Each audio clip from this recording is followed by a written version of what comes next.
Hi there, and welcome to yet another new episode of Beyond Threats podcast by Bleckmann.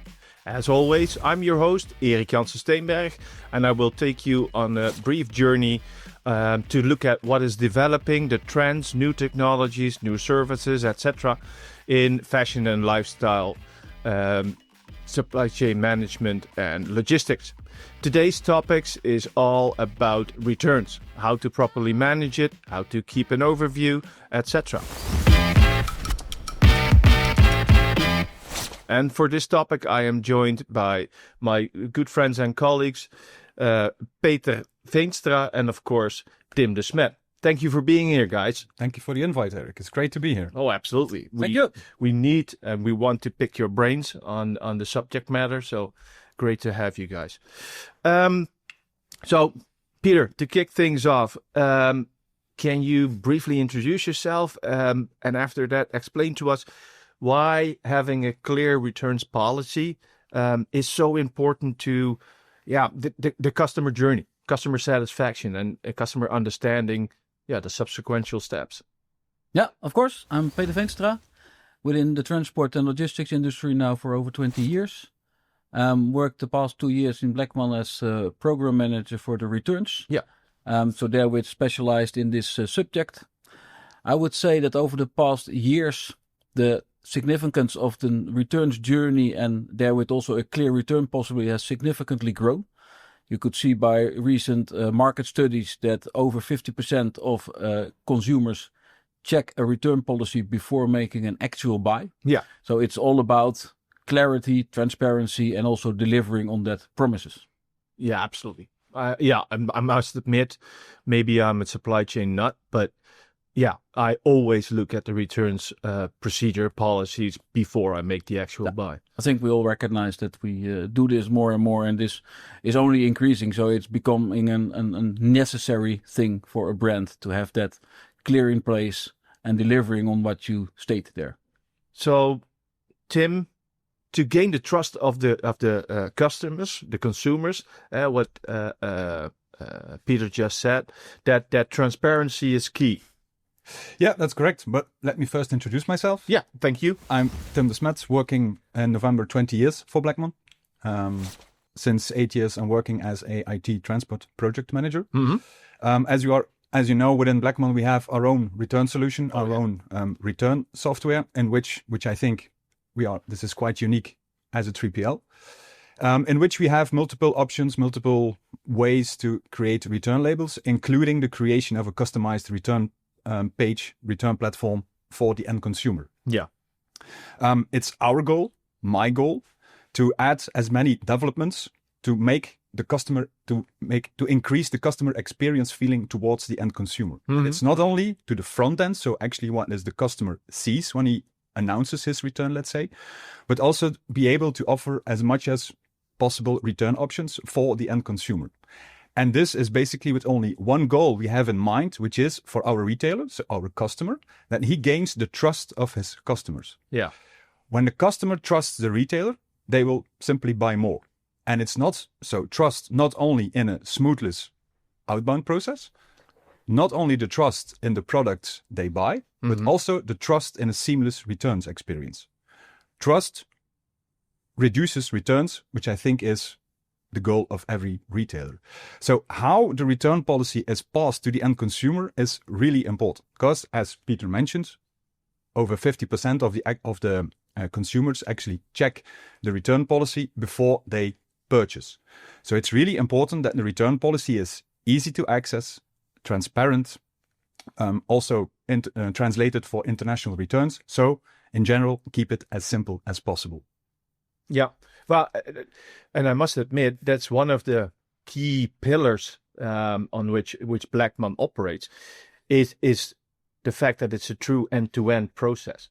And so when you talk about trust, there's one single source of truth, and the customer is receiving updates and or looking at a returns platform that has the same look and feel as the actual sales process prior to that.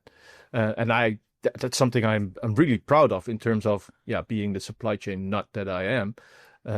It's that fire and forget segment. So the customer, but also our customer, so the brand selling, has this warm and fuzzy feeling about or around returns. It's no longer a pesky part of the process. It's actually a value-adding part of the process.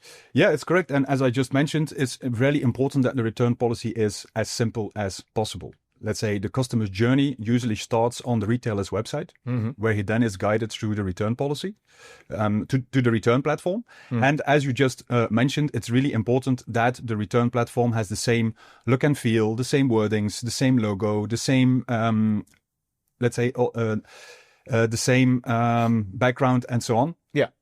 As the retailer's website. And it's also our goal to when we create a customized return page for the end consumer, that it really looks like an extension of the retailer's website. Yeah. Because again, related to the trust, it can look a bit suspicious that when an end consumer goes to the retailer's webpage and is guided through the return page, that the return page looks totally different compared to the retailer's website.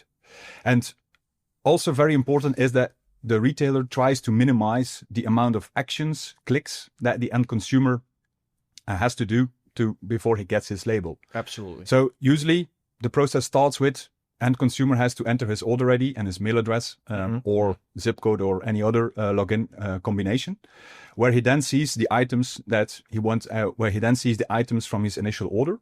He then selects the items he wants to return, including the return reasons. Also advisable is not to display too many return reasons, and also wise to shuffle them once in a while, because end consumers might be lazy and they just pick the first return reason that they see. Yeah. Once they have completed that, so once they have selected the items they want to return and the return also why, then next step is that they select the return options. So an overview of the possible return carriers and the options, thinking of return label, that they print the return label themselves, that they request a QR code so that the return label is being printed in the Pudo shop or even pick up at home. So it's really important that when the customer is going to has confidence in the retailer, that he will then that he also has confidence in the return policy. Right. Yeah, and for the listeners and the viewers, a PUDO is an abbreviation for a pickup drop-off location. And so when you go to your Boots or your Bruna, where you drop your product off to be picked up, that's a PUDO location. Looking at that, how would you say that? Simplifying of the overall process. How does technology and innovation come to play? Technology and innovation, they can significantly enhance the return process to become more cost-effective, more efficient, more consumer-friendlier. Yeah. I'm thinking of real-time tracking, so that the customer can actually check the live transport status of his return. Yes. I'm checking off smart refunds, so that when the return enter a cross-dock warehouse, that you check the content of that return and that you actually already refund the customer based on that item registration, rather than only refunding the customer when the parcel has been arrived at the final DC, so where the stock is located. Yeah. So the customer has his money back on an earlier stage that he can spend again on your website.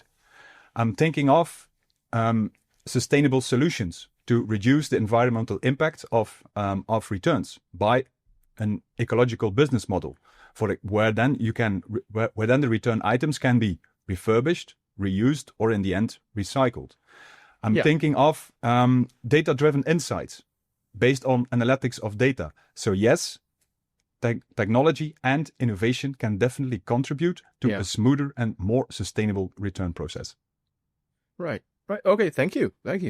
And Peter, so we at Bleckmann are rather hands-on. We're not reactive. We take the conversations to our customers, the brands that sell the actual products. So what role can we as Bleckmann play to further optimize the returns process of a brand? Absolutely, Eric. I think that what you see is that we have a very customer-centric approach, which is valid for both the customer but also the retailer. So I think that in that lays our strength, that we really optimize for the both elements of and aspects in there. What we have, for example, been developing also within as an extension of our BRP service is that we have defined over 10 milestones within the customer journey, where we are able to send branded messaging to the end customer. Right. And that's also a very great example of having transparency, having a great visibility, so they are always up to date. Being up to date in your information also makes it that customers will less call out to the retailer saying, "Hey, what is the status of my return?" Because you keep them informed, you keep them in the loop. Definitely. You make sure that they keep up to date, and that reduces also there with cost on the retailer side. But with the fact that we do that with branded messaging, so it has the logo, it has the look and feel of the retailer, it also makes it that the consumer feels really engaged with the brand. Yeah. Hey, you stay in that journey, you are in an email chain, not with Bleckmann, you're in an email chain with the retailer. So that syncs together greatly there.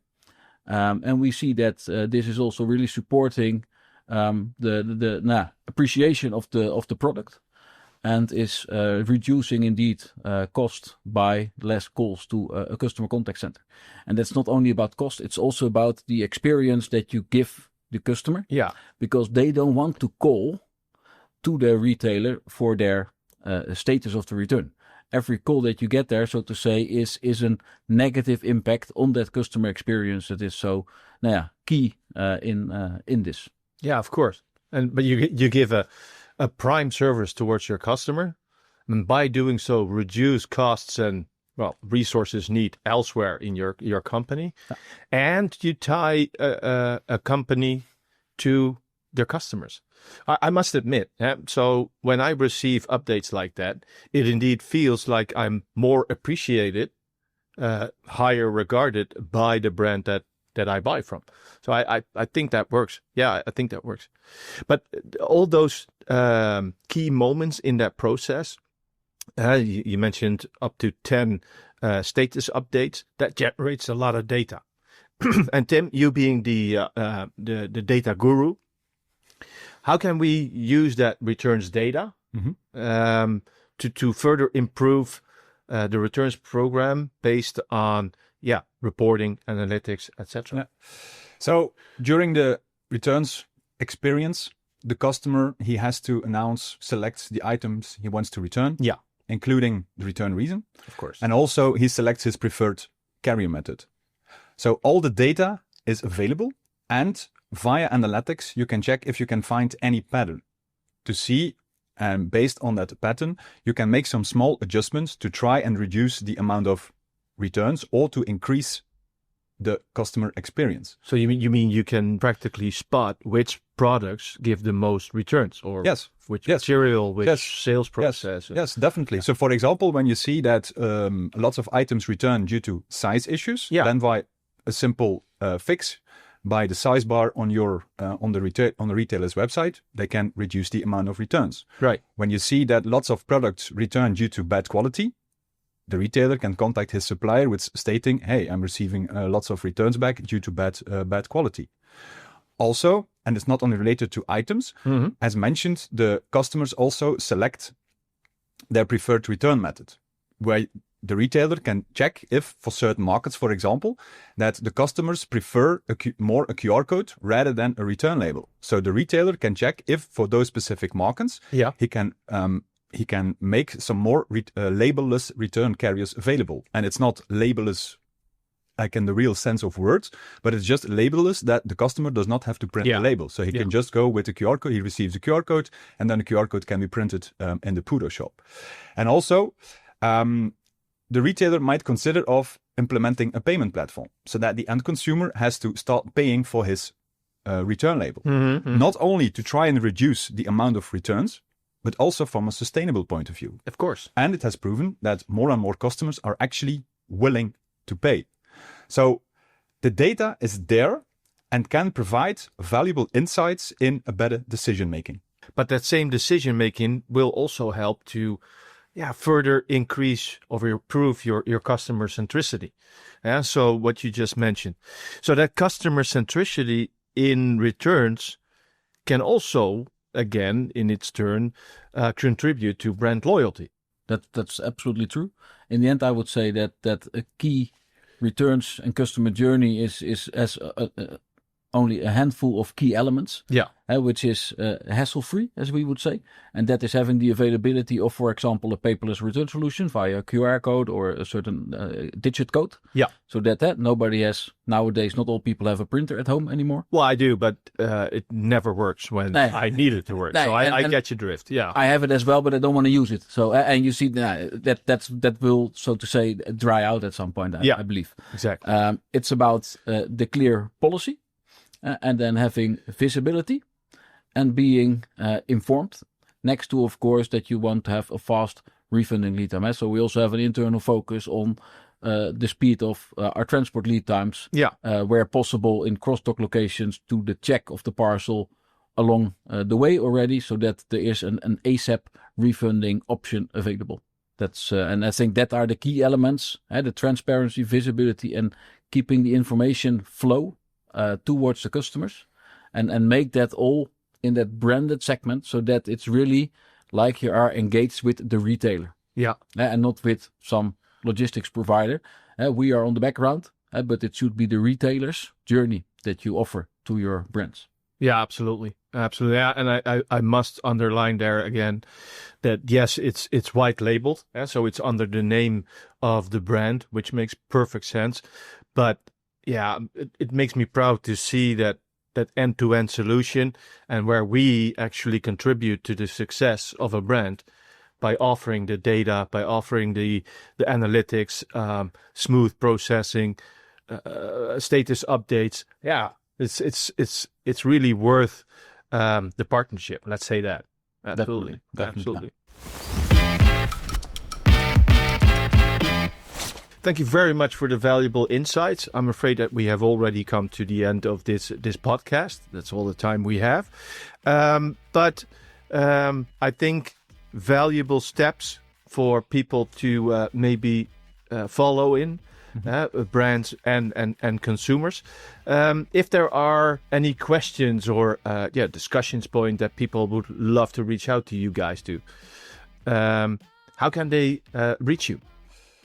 More info about our own return solution can be found on the Bleckmann website. Via the Get in Touch section, they can ask questions, or if they have any remarks, they can write them over there. And in the end, those questions, remarks will end up with me or with Peter. Yeah.